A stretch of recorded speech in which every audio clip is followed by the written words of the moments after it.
Hello and welcome back to another video.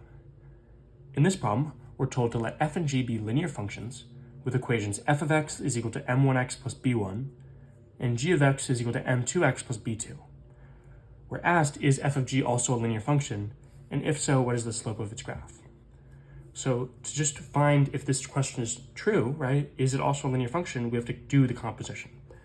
So f of g can be written as f of g of x, like that. And what we have to do is plug in g of x here. So this is equal to f of m2x plus b2. Therefore, we just have to plug this in to f. So wherever we see an x, so we have m1 times x, but instead of f of x, it's f of this, so we multiply by this, m2x plus b2 plus b1. Now we just have to simplify this, m1 m2x plus m1 b2 plus b1, right? This is f of g. Is this a linear function? Well, a linear function has a constant rate of change.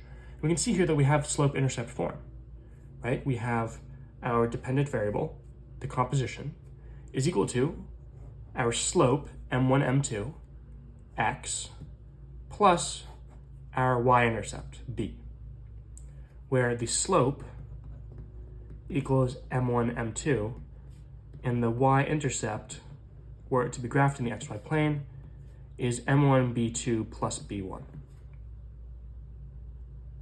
So it is actually asked, what is the slope of the graph? m1, m2 for this function, which is a composition of two linear functions.